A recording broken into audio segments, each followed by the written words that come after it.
All right, first up, let's talk about the foundation, performance and scale.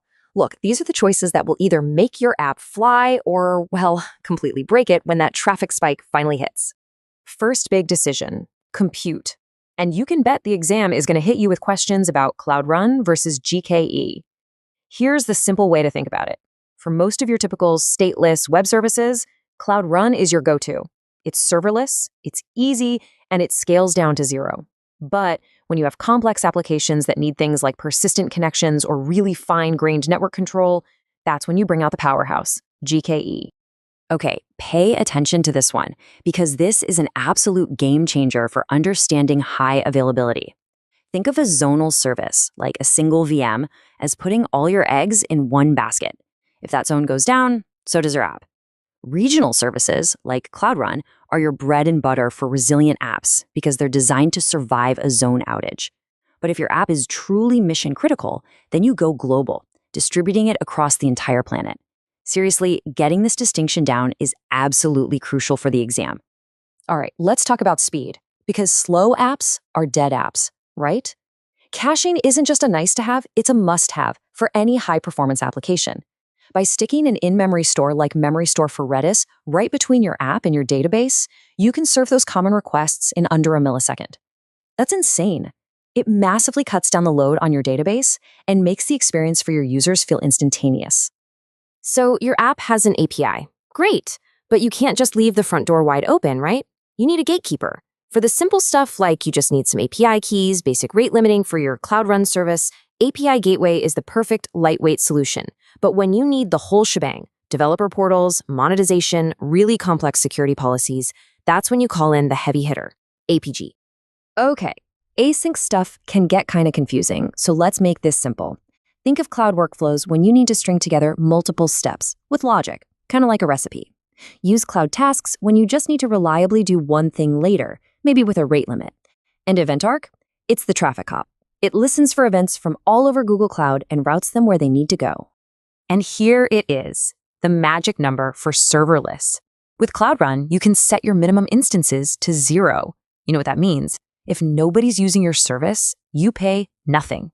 0. This is a complete game changer for keeping costs down, especially for new projects or dev environments. All right, our foundation is solid. Now it's time to build the fortress around it. Let's talk security. Because a fast app that gets hacked is, well, it's not a fast app anymore, is it? It's all about building security in from the start. If you remember one thing from the security section, make it this: least privilege. It's super simple, really. Don't give something permissions it doesn't absolutely need to do its job, period. If your application only needs to read files from a storage bucket, then for heaven's sake, don't give it permission to delete them. Which brings us to this. This is a massive red flag on the exam and in real life. Never, ever, ever use the default compute service account in production. It comes with the super powerful editor role by default. It's like giving the intern the keys to the entire building. Just a really bad idea. Always create your own dedicated service accounts. So you might be wondering, if I'm not using key files, how does my code even authenticate? The answer is something called Application Default Credentials, or ADC. And the best part is, it just works.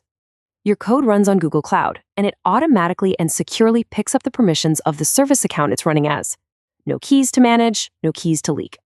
Yeah, this quote really nails the modern way of thinking about this. Those JSON key files you download, we just don't do that anymore if we can help it. They're a massive security headache. The new, better way to handle workloads outside of Google Cloud, say in your CI/CD pipeline, is Workload Identity Federation. It lets you securely swap temporary credentials without ever needing a long-lived key file. Security isn't just about your running app, it's about everything that came before it, your supply chain. Think of binary authorization as the bouncer for your GKE cluster. It checks the ID of every single container trying to get in. If that container doesn't have a valid cryptographic signature from a trusted source, like your official build pipeline, it's not getting in. Simple as that. And look, we're not perfect. Vulnerabilities happen.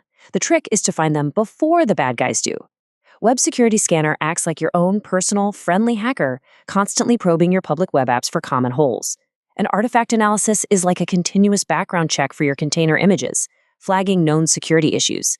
It's like having a security team working for you 24/7. Okay, we have an app that's fast and secure. What's missing? Data. Let's talk about where we're going to store everything, because this is one of the most important decisions you'll make. Okay, this table right here, this is pure gold for the exam. For a standard website that needs a normal relational database, you go with Cloud SQL. Need that same database but for the entire planet with strong consistency? That's Spanner. Building a fast, modern web or mobile app with flexible data? Firestore. And if you have a ridiculous amount of data, like from IoT devices or time series, you need Bigtable. And seriously, remember that design tip for Spanner about avoiding auto-incrementing keys. It will save you from a world of performance pain. Now, with data, there's this tricky concept called consistency. Let me ask you this. When you write something, can you be 100% sure the very next read will see it? With services like Cloud SQL and Spanner, the answer is yes. That's strong consistency. But for others, like a big table cluster spread across multiple regions, there's a tiny replication delay. That's called eventual consistency. You have to know which one you're working with, or your app will behave in really, really weird ways. Okay, here's a common problem. You need to let a user download a private file from cloud storage, but you definitely don't want to make the whole bucket public. So what do? The answer is signed URLs. It's a simple three-step dance. Your backend creates a special, temporary URL for that one file. It gives it to the user, and the user can then access that file, and only that file, for a short period of time. It's secure and super scalable. Last but not least, let's talk analytics. All this great data your app is generating, how do you get it into BigQuery so you can actually analyze it? You've got two main choices. If you need that data available now, like for a real-time dashboard, you use streaming inserts. If you can wait, like for a nightly report or a big data dump, you do a batch load from cloud storage. It's way cheaper and perfect for those less urgent jobs. All right, let's bring it all home. What are the big things you absolutely need to remember for Section 1? First, match the service to the use case. Don't use a hammer when you need a screwdriver. Second, always design for failure by understanding the difference between zonal, regional, and global. Third, secure everything by default using least privilege and ADC. And finally, know the trade-offs of your database. If you can nail these 4 pillars, you're in fantastic shape. So there you have it. That's the blueprint for building awesome, scalable, and secure applications on Google Cloud. The only question left is, which of these powerful patterns are you going to put into practice first? Thanks for joining me, and good luck on that exam.